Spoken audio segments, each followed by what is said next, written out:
എൻ്റെ പിതാവേ, എൻ്റെ ദൈവമേ, എൻ്റെ അമ്മേ, എൻ്റെ ആശ്രയമേ, പ്രാർത്ഥനയുടെ അർത്ഥം മനസ്സിലാക്കുവാൻ വിവേകം നൽകണമേ. പ്രാർത്ഥിക്കുമ്പോൾ ഹൃദയശുദ്ധിയോടെ പ്രാർത്ഥിക്കുവാൻ ജഡീക മനുഷ്യനെ ഞങ്ങൾ നകറ്റി ദൈവീക മനുഷ്യരായി തീരുവാൻ ഞങ്ങളെ അങ്ങയുടേതാക്കി തീർക്കണമേ. ആമേൻ. Praise the Lord. ആത്മാവില് ആരാധന സത്യത്തെയാണ് ആരാധിക്കുന്നത്. നമ്മുടെ ഹൃദയം തുറന്നു നോക്കിയാൽ നാം സത്യത്തെയാണോ ആരാധിക്കുന്നത് എന്ന് പരിശോധിക്കണം. സത്യത്താൽ വിശുദ്ധീകരിക്കപ്പെടുന്നതാണല്ലോ ആരാധനയും വചനവും. അപ്പൊ നമ്മൾ ആത്മാവിലും സത്യത്തിലും ആരാധിക്കുന്നു. ആയിരിക്കട്ടെ, അങ്ങനെ തന്നെ എന്നേക്കും ആയിരിക്കട്ടെ. പക്ഷെ നമ്മുടെ മനസ്സ് ലോകകാര്യങ്ങളിലാണോ വ്യാപൃതം? ഞാൻ പ്രാർത്ഥിക്കുമ്പോൾ ശ്രദ്ധിക്കുന്ന ഒരു കാര്യമാണ്. രാവിലത്തെ പ്രാർത്ഥനയിൽ ചിലര് ഫോൺ അവിടെ ഓണാക്കി വെച്ചിട്ട് പല കാര്യങ്ങൾ ചെയ്യുന്നു. സന്ധ്യക്കത്തെ 8 മണിയുടെ പ്രാർത്ഥനയിലും വന്ന് ഫോൺ ഓണാക്കിയിട്ട് പല കാര്യങ്ങൾ ചെയ്തു. കുറച്ച് കേട്ടു, കുറച്ച് കേട്ടില്ല. ഇത് ഒരു പാഠപുസ്തക പഠനമല്ല, അല്ലെങ്കിൽ ഒരു ഗ്രന്ഥ വായനയല്ല. വചനമായ ദൈവത്തെ പറ്റി അറിയിക്കുകയാണ്. അറിയുന്നവർ അറിയിക്കുന്നു, അറിവില്ലാത്തവർ അറിയുന്നു. അറിവേ ജ്ഞാനമേ, ആത്മീക ജ്ഞാനമേ. അറിവുള്ളവർ അറിയിക്കുന്നു, അറിവില്ലാത്തവർ അറിവിനെ പറ്റി അറിയുന്നു. അറിവേ ജ്ഞാനമേ, ആത്മീക ജ്ഞാനമേ. Price the Lord. വചനം നമ്മൾ കേൾക്കുകയല്ല ചെയ്യുന്നത്. വചനം ഹൃദയത്തിൽ സംഗ്രഹിക്കാൻ വേണ്ടി ഹൃദയത്തിന്റെ വാതിലുകൾ തുറന്നു കൊടുക്കുകയാണ്. വചനം വായിച്ചതുകൊണ്ടോ കേട്ടതുകൊണ്ടോ ഒന്നും ഹൃദയത്തിൽ പ്രവേശിക്കുകയല്ല. യേശു പറയുന്ന ഒരു വചനമുണ്ട്. അധരം സംസാരിക്കുന്നത് ഹൃദയത്തിന്റെ നിറവിൽ നിന്നാണ്. നല്ല മനുഷ്യന്റെ ഹൃദയത്തിൽ നിന്ന് നന്മ പുറപ്പെടുവിക്കുന്നു. ചീത്ത മനുഷ്യന്റെ ഹൃദയത്തിൽ നിന്ന് തിന്മ പുറപ്പെടുവിക്കുന്നു. ആയതിനാൽ നിങ്ങൾ തിന്മയെ നന്മ കൊണ്ട് ജയിക്കുവിൻ. അപ്പൊ നമ്മളുടെ ഇടയിൽ നന്മ തിന്മയുള്ള മനുഷ്യർ ധാരാളമുണ്ട്. ചിലപ്പോൾ നമ്മുടെ അരികിൽ തന്നെ ഉണ്ടാകാം തിന്മയുള്ളവര്. അപ്പൊ തിന്മയും നന്മയും മനുഷ്യന്റെ മുഖത്ത് നോക്കിയാൽ കാണുകയില്ല. എന്നാൽ നന്മ പ്രതിരൂപമായിരിക്കും ക്രിസ്തുവിന്റെ. പ്രതിചലനങ്ങളും അവയ്ക്കുണ്ടാവും, കാരണം അവരിൽ വചനം വസിക്കുന്നു. ക്രിസ്തുവിന്റെ മനോഭാവം നിങ്ങൾ ധരിക്കുവിൻ. ക്രിസ്തുവിനോട് കൂടെ ആയിരിക്കുവാൻ വചനം ആത്മാവിൽ സ്വീകരിക്കുവിൻ. ക്രിസ്തു ആത്മാവിലും സത്യത്തിലും ജീവിക്കുന്നു.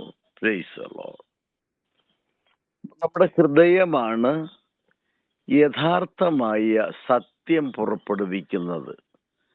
ഹൃദയത്തിലാണ് വചനം കുടിയിരിക്കുന്നെങ്കിൽ ഹൃദയത്തിലാണ് സത്യവും വസിക്കുന്നത്.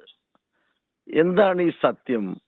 സത്യാത്മാവ് വസിക്കുന്നത് മനുഷ്യന്റെ ഹൃദയത്തിലാണ്. അതുകൊണ്ടാണ് യേശുനാഥൻ ശിഷ്യന്മാരോട് പറയുന്നത്, നിങ്ങൾ സത്യത്താൽ വിശുദ്ധീകരിക്കപ്പെടാൻ ദൈവം എന്നെ ലോകത്തിൽ അയച്ചു. എൻ്റെ വചനമാണ് സത്യം. അപ്പം വചനം വസിക്കുന്നത് ഹൃദയത്തിലാണെങ്കിൽ സത്യം വസിക്കുന്നതും ഹൃദയത്തിലാണ്. ഹൃദയത്തിന്റെ പരമാർത്ഥ സത്യങ്ങൾ ദൈവമാണ് അറിയുന്നത്. ഹൃദയത്തിന്റെ ചലനങ്ങൾ പോലും ദൈവം അറിയുന്നു. കാരണം ഹൃദയത്തിന്റെ രാജാതിരാജൻ കർത്താവായ യേശുവാണെന്ന് നിങ്ങൾ അറിഞ്ഞുകൊള്ളുവിൻ. മനുഷ്യൻ എന്തു ചെയ്യുമ്പോഴും ദൈവം അവനിൽ നിന്ന് അത് മുഴുവനും അറിഞ്ഞുകൊള്ളും. ദൈവം അറിയാത്ത ഒന്നും ഈ ഭൂമിയിൽ ചലിക്കുകയില്ല. കാരണം അവിടുന്ന് എല്ലാം അറിയുന്നു, അവിടുന്ന് കണ്ടുകൊണ്ടേ ഇരിക്കുന്നു. അപ്പം ദൈവം അറിയാത്തതായി ഒന്നും നമുക്കില്ല. നമുക്ക് ദൈവത്തിൽ നിന്നും മറച്ചു വയ്ക്കുവാൻ യാതൊന്നുമില്ല. എല്ലാം അറിയുന്ന ദൈവം നമ്മെ അറിയുന്നു. Price the Lord. അപ്പം നമ്മുടെ ഹൃദയത്തിന്റെ മനോഭാവവും ഹൃദയത്തിന്റെ വിചാരങ്ങളും ഹൃദയത്തിന്റെ ആരാധനകളും ഹൃദയത്തിന്റെ നിറവും ഹൃദയത്തിന്റെ ബലവും എല്ലാം അറിയുന്നു ഹൃദയത്തിന്റെ രാജാവായ യേശുക്രിസ്തു.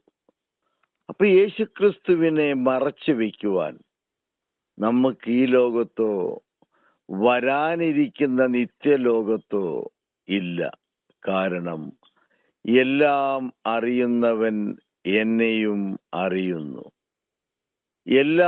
അനുഗ്രഹിക്കുന്നവൻ എന്നെയും അനുഗ്രഹിക്കുന്നു.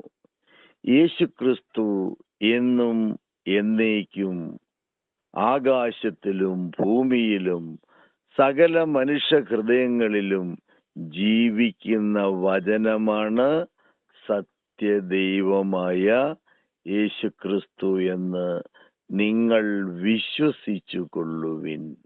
Price the Lord. അപ്പൊ നമ്മുടെ ഹൃദയം പരിശുദ്ധാത്മാവിന്റെ ആലയവും നമ്മളിലെ സത്യം യേശുക്രിസ്തുവും നാം ജീവിക്കുന്നത് ദൈവത്തിനു വേണ്ടിയാണെങ്കിൽ നമുക്ക് നിത്യജീവനുണ്ട്. അതല്ല, നാം സ്വാർത്ഥനായി ജീവിക്കുകയും മറ്റുള്ളവരെ സഹായിക്കുകയോ മറ്റുള്ളവരെ പഠിപ്പിക്കുകയോ ചെയ്യുന്നില്ലെങ്കിൽ വെറുതെ ഭാഷണം നടത്തിയിട്ട് എന്തു ഫലം?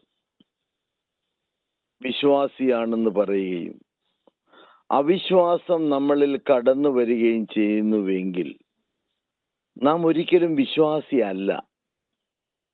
വിശ്വാസി ഭയപ്പെടുന്നില്ല, വിശ്വാസി തകർന്നു പോകുന്നില്ല, വിശ്വാസി അസ്വസ്ഥനാകുന്നില്ല, വിശ്വാസി ഒന്നിലും അടിസ്ഥാനമില്ലാതെ നിലനിൽക്കുന്നില്ല.